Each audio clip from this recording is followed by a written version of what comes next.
Alors, où est-ce que vous voyez dans 5 ans? Comment répondre à cette question, à la fameuse question super traditionnelle? Je vais vous donner une petite méthode pour y répondre, mais avant de commencer, juste envie de dire que moi personnellement, je ne pose pas cette question lors de mes entretiens parce que je pense que c'est une question qui n'est plus d'actualité par rapport au marché de travail actuel. Pourquoi? Parce que je pense que on n'est plus comme dans les années 80 et 90 où un employé restait en moyenne entre 5 et 10 ans dans la même compagnie. Maintenant, en fait, le monde travaille beaucoup plus en accéléré, tout va vite, tout change très rapidement. Donc, je pense que la moyenne aujourd'hui, en 2021, c'est de 3 ans. Donc, il est judicieux de reformuler la question à où est-ce que vous voyez dans 3 ans. Je pense que c'est plus logique dans le marché actuel.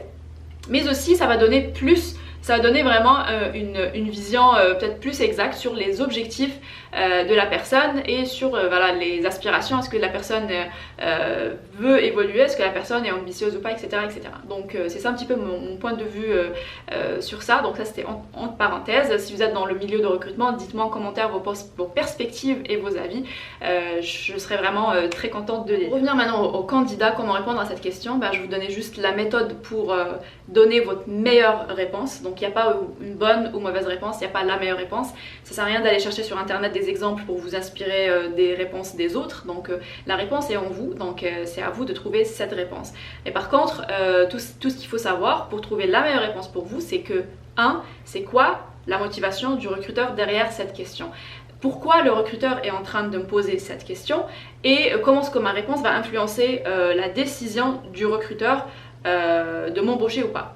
Donc c'est ça ce qu'il faut comprendre, et ce avec n'importe quelle question d'embauche. Une fois que vous allez comprendre c'est quoi les motivations du recruteur derrière, à ce moment là vous allez pouvoir répondre selon ce que vous voulez. Ok, donc dans cette question en particulier, on veut savoir vos futurs objectifs. Est-ce que vous êtes quelqu'un d'ambitieux ou pas? Est-ce que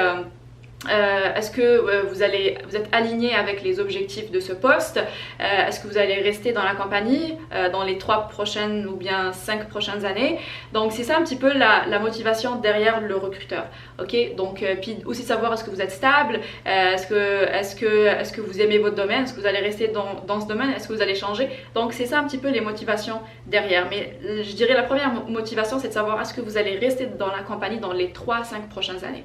Ok, donc c'est ça un petit peu par rapport à la question. Maintenant, les faux pas, il y a peut-être des faux pas à ne pas répondre. Donc si vous allez dire voilà, d'ici 3 ans je veux devenir entrepreneur et je veux tout quitter, etc. Bon ça c'est clair que voilà, 80% du temps ça va être mal pris, même s'il y a des cas isolés où voilà, c'est accepté. Moi personnellement je peux accepter ce genre de réponse, je ne vais pas juger la personne par rapport à ça, dépendamment du poste, dépendamment du recruteur, dépendamment des prérequis du poste. Le deuxième faux pas, c'est les postes en fait, c'est de donner des noms des postes précis. C'est-à-dire vous allez vraiment vous bloquer. Par exemple, vous êtes en marketing, vous allez dire moi d'ici 3-5 ans, je veux être responsable marketing dans ça, ou bien vous allez donner un poste précis. Bon, moi personnellement, ça me dérange pas. Again, en tant que recruteur, je suis juste en train de vous montrer que tout est possible, etc. Mais 80% du temps, peut-être, c'est pas recommandé.